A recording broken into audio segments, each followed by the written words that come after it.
বুধবার রাত 8:30 বাংলাদেশ জাতীয়তাবাদী দল বিএনপির জাতীয় স্থায়ী কমিটির গুলশান কার্যালয়ে সভা অনুষ্ঠিত হয়। সভায় সভাপতিত্ব করেন আমাদের ভারপ্রাপ্ত চেয়ারম্যান জনাব তারেক রহমান। সভায় উপস্থিত ছিলেন স্থায়ী কমিটির সদস্য ডক্টর মোশাররফ হোসেন, মির্জা আব্বাস, বাবু প্রকাশ চন্দ্র রায়, ডক্টর আব্দুল মঈন খান, আমি নিজে, জনাব আমির খসরু মাহমুদ চৌধুরী, জনাব সালাউদ্দিন আহমেদ, বেগম সেলিমা রহমান, মেজর অবসরপ্রাপ্ত হাফিজউদ্দিন আহমেদ বিক্রম, অধ্যাপক ডক্টর এম জাহিদ হোসেন। সভায় মূলত 16 ডিসেম্বর 2024 বিজয় দিবসে প্রধান উপদেষ্টা ডক্টর মোহাম্মদ ইউনূস জাতির উদ্দেশ্যে যে ভাষণ দিয়েছেন তা নিয়ে বিস্তারিত আলোচনা হয় এবং পরবর্তীতে প্রধান উপদেষ্টার প্রেস সচিব সংবাদ সম্মেলনের মাধ্যমে উপদেষ্টার ভাষণে যে ব্যাখ্যা দেন তা নিয়েও আলোচনা হয়। সভা মনে করে প্রফেসর ডক্টর মোহাম্মদ ইউনূসের ভাষণে নির্বাচন সংক্রান্ত বক্তব্য একেবারে অস্পষ্ট।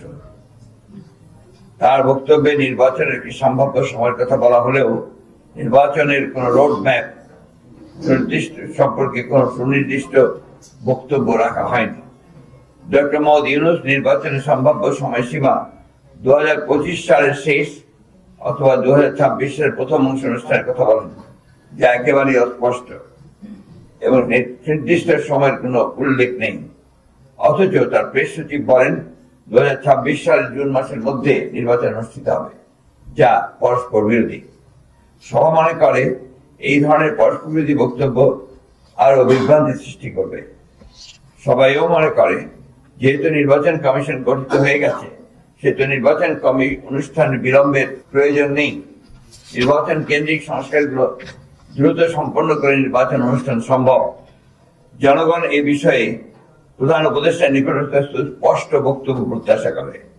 সভা মনে করে নির্বাচনের সুনির্দিষ্ট সময়ে রাজনৈতিক দল ও অন্যান্য অংশীদারের সঙ্গে আলোচনার মাধ্যমে নির্ধারণ করা উচিত। আমরা তো মনে করি যে ইলেকশন আপনার এখন ইলেকশন কমিশন গঠন হয়ে গেছে, ইলেকশন পরিচালনা করবার কন্ডাক্ট করবার জন্য তার প্রস্তুতি নেওয়ার, তো সেই ধরনের কোনো প্রবলেম তো নাই, অতি দ্রুত সেটা করা সম্ভব।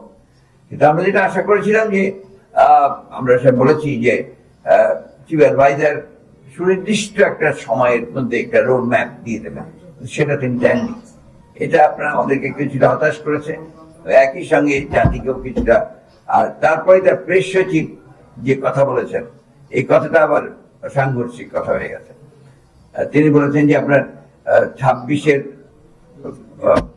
শেষের দিকে অথবা আপনার 26-এর প্রথম দিকে চিফ অ্যাডভাইজার বলেছিলেন, আর উনি বলছেন যে জুনের মধ্যে নির্বাচন হবে। তো এক্স্যাক্টলি আমরা বুঝতে পারছি না যে কোনটা